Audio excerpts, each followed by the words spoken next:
SLST related সমস্ত জট কাটিয়েই চলতি বছরেই রাজ্যে হতে চলেছে নতুন এসএলএসটি 3 বা স্কুল সার্ভিস কমিশন, যার মধ্যে দিয়ে রাজ্যের বিভিন্ন স্কুলগুলোতে নতুন করে শিক্ষক নিয়োগ শুরু হবে।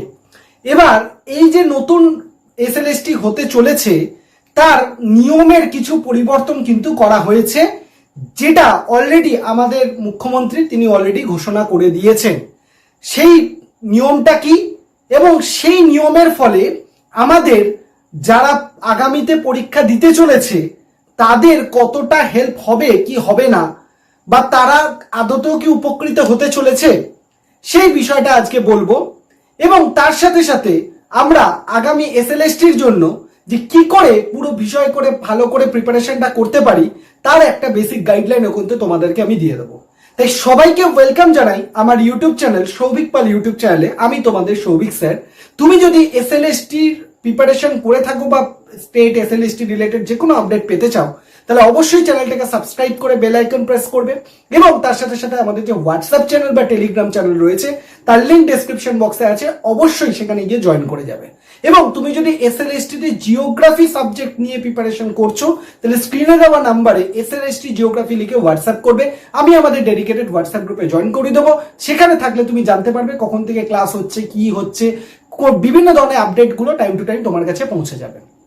তো এবার মেন কথায় আসি যে আমাদের রাজ্যে যে পুরাতন এসএলএসটি হয়েছে 2025-এ তার বিভিন্ন জট এখনো কিন্তু পুরোপুরি ছাড়েনি, কারণ এখনো অভিজ্ঞতার 10 নম্বরটা কি হবে সেটা বোঝা যাচ্ছে না, বা তার সাথে সাথে আমাদের যে নতুন 9-10 এর ভেরিফিকেশন সেটা কিন্তু এখনো স্টার্ট হয়নি, সেই ব্যাপারেও কোনো আপডেট এখনো পর্যন্ত নেই। তো এই মুহূর্তে যেটা উঠে এসেছিল, আগেও আমি তোমাদেরকে বলেছিলাম যে এই পুরো এসএলএসটি রিলেটেড কোর্ট মানে সুপ্রিম কোর্ট, হাইকোর্ট এইগুলো থেকে যে সমস্ত রায়গুলো আসবে রাজ্য সরকার সেইগুলোকে মান্যতা দেবে এবং সেই অনুযায়ী এগোবে কাজ, যেটা অলরেডি আমি তোমাদেরকে আগে বলে দিয়েছি। কিন্তু এবার প্রশ্নটা হলো যে নতুন যে এসএলএসটি হতে চলেছে এই পুরনো জোটটাকে কাটিয়ে যে নতুন এসএলএসটি হবে চলতি বছরে, তার নিয়মটা কি হবে। তার নিয়মটায় তোমরা সবাই কম বেশি জানো একটা পরিবর্তন হয়েছে। কি হয়েছে যে রিটেন এক্সাম বা লিখিত পরীক্ষা যেটা হবে সেখানে 60 নম্বর থাকবে, এবং তোমার একাডেমিক্স এর উপর ভিত্তি করে 30 নম্বর থাকবে, এবং তোমার যে ইন্টারভিউ সেখানে 10 নম্বর থাকবে। ইন্টারভিউ নাম্বারটাকে কেন কমানো হয়েছে?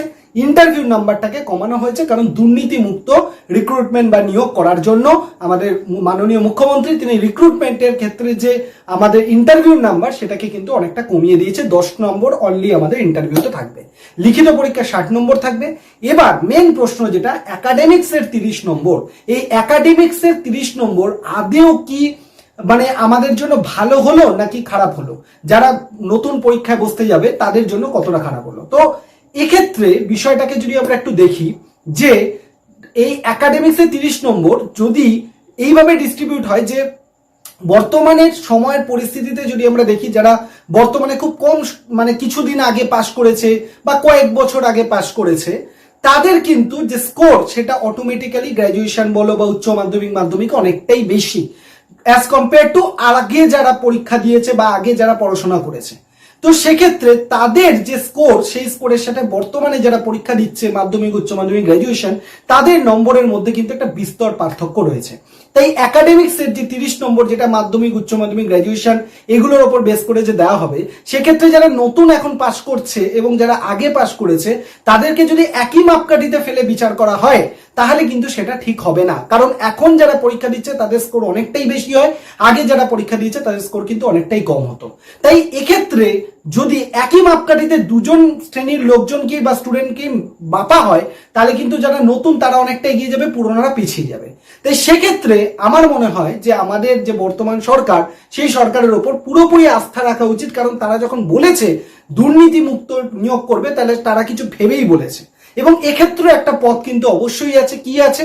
সেক্ষেত্রে একটা জেনারেলাইজ করা দেওয়া যেতে পারে যে যারা এখন পাস করছে এবং যারা আগে পাস করছে, যেমন অনেক সময় কম্পিটিটিভ এক্সামে একটা পেপারই হয়তো দুবার বা 3টে শিফটে হয়, সেক্ষেত্রে 3টে পেপারের তো কোনোটা কঠিন কোনোটা সহজ হয়, তো সেক্ষেত্রে সেটাকে একটা জেনারেলাইজ করে তবে একটা নাম্বার বের করা হয়। তো সেক্ষেত্রে এই অভিজ্ঞতা একাডেমিক্সের যে 30টা নম্বর, সেক্ষেত্রে এখন যারা পাস করছে আর আগে যারা পাস করেছে তাদের দুজনের নম্বরটাকে যদি জেনারেলাইজ করে তবে সেটাকে পাবলিশ করা হয় বা সেই হিসাবে যদি 30 নম্বরটা দেওয়া হয়, সেক্ষেত্রে আমার মনে হয় দুটো যে স্টুডেন্ট রয়েছে যারা আগে পাস করেছে এবং যারা এখন পাস করছে উভয়ের ক্ষেত্রে একটা খুব ভালো হবে বলে আমার মনে হয়। তো সেক্ষেত্রে আমাদের পুরোপুরি আস্থা রয়েছে বর্তমান রাজ্য সরকারের উপর। তারা নিশ্চয়ই বলেছেন যখন তারা সেটা ভাববেন, এবং আমার শুধু আমার মনের কথাটা আমি জাস্ট বললাম যে এইভাবে যদি জিনিসটা করা হয় তবেই সেটাকে আমাদের একটা সঠিক জায়গায় পৌঁছাবে। নাহলে যদি নর্মাল এখনকার আর আগেকার রেজাল্টকে যদি একবারই একই সাথে মাপকাঠি করা হয়, তাহলে কিন্তু কি হবে, যারা এখন পাস করছে তারা এগিয়ে যাবে, যারা আগে পাস করেছে তারা পিছিয়ে যাবে। তো সেটা যাতে না হয়, তো আমার কাছে রিকোয়েস্ট থাকবে, আমার সরকারের কাছে রিকোয়েস্ট, সেটা যাতে না হয় আপনারা প্লিজ একটু দেখবেন। আমরা জানি আপনারা প্রচুর কাজ করছেন, অবশ্যই আরো বেশি ভালো করে কাজ করবেন, এবং এই জিনিসটাও যেটা আমার মনে হলো সেই জিনিসটা জাস্ট আমি সামনে তুলে ধরার চেষ্টা করলাম। এবারে আমি তোমাদেরকে বলি, খুব কম সময় আছে আমাদের হাতে, 2026-এর কিন্তু শেষের দিকে হতে চলেছে নতুন এসএলএসটি 3। তো সেক্ষেত্রে তোমাদেরকে কিন্তু প্রিপারেশন খুব ভালো করে মজবুত করতে হবে। অলরেডি আমি এই চ্যানেলে তোমাদের এসএলএসটি জিওগ্রাফির কি বই হবে বুক লিস্ট আমি ভিডিও করে দিয়েছি, যদি না দেখে থাকো আমি ডেসক্রিপশন বক্সে লিংক দিয়ে দেবো, অবশ্যই দেখে নেবে। এবং তার সাথে সাথে প্রিপারেশনে আমি আগেই বলেছি, সিলেবাস ধরে ধরে প্রতিটা টপিককে আগে বেছে নাও, কোন টপিকগুলো ইম্পর্টেন্ট প্রিভিয়াস ইয়ারের কোশ্চেন ধরে সেই টপিকগুলোকে আগে পড়ো, তারপর ইউনিট ধরে ধরে রিভিশন করো, প্রিভিয়াস ইয়ারের কোশ্চেন পেপার করো। এবার তোমাদেরকে বলে রাখি, জিওগ্রাফি রিলেটেড প্রিপারেশনের ক্ষেত্রে আমি ইউটিউবে আগেও প্রিপারেশন করিয়েছি, এখনো আমি আবার করাবো। কি করাবো? টপিক ধরে ধরে এমসিকিউ করাবো, টপিক সলভ করবো, যার যে কোনো ডাউট হবে সব কটাই আমি লাইভ ক্লাসে ফ্রি ক্লাসের মাধ্যমে তোমাদেরকে সলভ করাবো। তাই তোমাদেরকে বলবো, আগামী যে ফ্রি ক্লাস হতে চলেছে, আগামী সোমবার হতে চলেছে, তোমরা সবাই কিন্তু আমাদের হোয়াটসঅ্যাপ গ্রুপে জয়েন হয়ে যাও, তাহলে জানতে পেরে যাবে যে কখন ক্লাসটা হবে, সমস্ত আপডেট পেয়ে যাবে। লাইভ ক্লাসগুলো লাইভে জয়েন করার চেষ্টা করবে, কারণ লাইভ ক্লাস কিন্তু লাইভের পর তুমি আর দেখতে পাবে না, তাই লাইভ ক্লাস লাইভেই তোমাকে দেখতে হবে।